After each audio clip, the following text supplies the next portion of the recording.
നൽകിയത്. ഇനി ഗൾഫ് മേഖലയിലെ സാഹചര്യം എന്ത് എന്ന് പരിശോധിക്കാം. മുഹമ്മദ് റഹീസ് ദുബായിൽ നിന്നും ചേരുകയാണ്. റഹീസ്, വളരെ ആശങ്കയിൽ തന്നെയാണ് ഗൾഫ് മേഖല ഇപ്പോഴും ഉള്ളത്. ഇതാ ബഹ്റൈനിലും ചില സ്ഫോടന ശബ്ദങ്ങൾ കേട്ടതായി റിപ്പോർട്ടുകൾ വരുന്നുണ്ട്.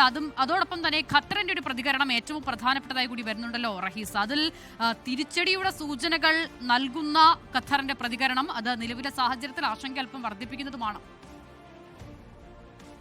നിലവിലെ സാഹചര്യത്തിൽ ആശങ്ക വർദ്ധിപ്പിക്കുന്നതാണ്. പ്രത്യേകിച്ച് ഖത്തറും കുവൈറ്റും ഒക്കെ വലിയ തോതിൽ ഈ സമയത്ത് തങ്ങളുടെ ഈ ശക്തമായ അപലപനം രേഖപ്പെടുത്തുകയാണ്. ഒപ്പം തന്നെ കടുത്ത ഭാഷയിൽ തന്നെ ഇറാനെ വിമർശിച്ച് രംഗത്തെത്തുന്നു എന്നുള്ളതാണ് നമുക്ക് മനസ്സിലാകുന്നത്.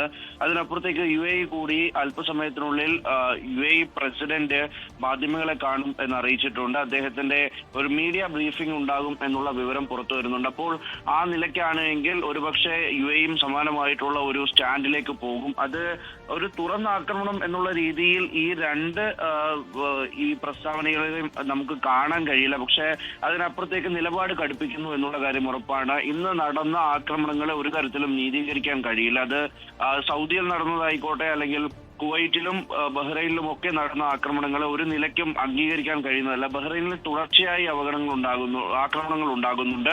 അപ്പോൾ ആ നിലയ്ക്ക് ഒരു തരത്തിലും അംഗീകരിക്കാൻ കഴിയാത്ത ഒരു രീതിയാണ് തുടരുന്നത് എന്നുള്ളത് ഈ രണ്ട് രാജ്യങ്ങളും വ്യക്തമാക്കി കഴിഞ്ഞിട്ടുണ്ട്. നേരത്തെ തന്നെ സൗദി അറേബ്യയെ സംബന്ധിച്ചിടത്തോളം അവർക്ക് കടുത്ത എതിർപ്പുണ്ടായിരുന്നു. ആദ്യഘട്ടത്തിൽ അവർ അത് തുറന്നു പറഞ്ഞതുമാണ്. പിന്നീട് ഗൾഫ് രാജ്യങ്ങളൊക്കെയും സംയമനം പാലിക്കുന്നതിന്റെ ഭാഗമായി അല്ലെങ്കിൽ അവർ ഒരു ഓപ്പൺ സ്റ്റാൻഡ് തുറന്നു പറയാത്തതിന്റെ ഭാഗമായിട്ടൊക്കെയാണ് ഈ സൗദി അറേബ്യ ഇക്കാര്യത്തിലൊരു മൗനം പാലിച്ചിരുന്നത്.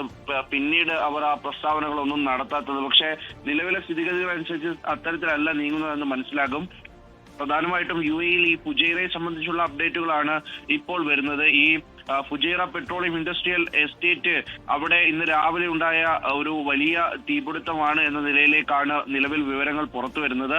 പക്ഷേ അവിടെ അപകടം ആർക്കും പരിക്കൊന്നും ഏറ്റിട്ടില്ല ഈ അപകടത്തിലെന്ന് പറയുന്നു. ഈ പ്രദേശത്തേക്കുള്ള 2 വഴികൾ നിലവിൽ അടച്ചിട്ടുള്ളതായും വിവരങ്ങൾ പുറത്തു വരുന്നുണ്ട്. അപ്പോൾ അങ്ങോട്ടേക്ക് ഗതാഗതം നിലവിൽ നടക്കുന്നില്ല എന്നുള്ളത് ഈ ഫുജൈറ മേഖലയിലെ ഈ ഒരു മേഖലയിൽ, അതായത് ഈ അപകടം നടന്ന സ്ഥലത്ത് കൃത്യമായി പറഞ്ഞാൽ അൽ സൗദ ഏരിയയിൽ പോർട്ട് ടണൽ മുതൽ വില്ലേജ് ബ്രിഡ്ജ് വരെയുള്ള ഏരിയ, ഈ സ്ഥലത്ത് ഇപ്പോൾ ഗതാഗതം നിയന്ത്രിച്ചിരിക്കുകയാണ്. 2 റോഡുകളും അടച്ചിരിക്കുകയാണ്. അപ്പോൾ അവിടെ ഈ രക്ഷാപ്രവർത്തനം നടന്നുകൊണ്ടിരിക്കുകയാണ്. അല്ലെങ്കിൽ ആ തരത്തിൽ അപകടം ഉണ്ടായതിന്റെ അലയൊലികൾ അടങ്ങിയിട്ടില്ല എന്ന് തന്നെ നമുക്ക് ഇതുവഴി മനസ്സിലാക്കാൻ കഴിയും. മാത്രമല്ല മുന്നോട്ട് റിസ്ക് എടുക്കാതിരിക്കാൻ കൂടിയിട്ടാണിത്.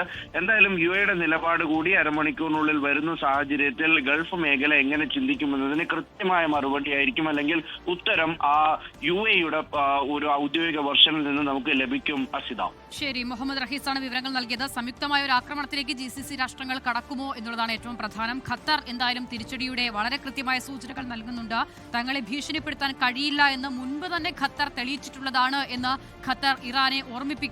അതോടൊപ്പം തന്നെ പൂർണ്ണമായും തയ്യാറാണ് തിരിച്ചടിക്കുക എന്നതുകൂടി, അതായത് ഇറാന്റെ ഭാഗത്തുനിന്നുണ്ടായ ആക്രമണങ്ങൾക്ക് മറുപടി നൽകാതിരിക്കില്ല എന്ന ഒരു പ്രതികരണം കൂടി, മുന്നറിയിപ്പ് കൂടി ഖത്തറിന്റെ ഭാഗത്തുനിന്ന് വരികയും ചെയ്യുകയാണ്. മുഹമ്മദ് റഹീസാണ് ഗൾഫ് മേഖലയുമായി ബന്ധപ്പെട്ട വിവരങ്ങൾ നൽകിയത്. ലോകത്തെവിടെയായാലും ഏത് സമയത്തും 24 വാർത്തകളും ഓഗ്മെന്റഡ് റിയാലിറ്റി പാക്കേജുകളും എക്സ്പ്ലെയിനറുകളും വിശദമായി കാണാൻ ഞങ്ങളുടെ YouTube ചാനൽ നിങ്ങൾക്ക് സബ്സ്ക്രൈബ് ചെയ്യാം.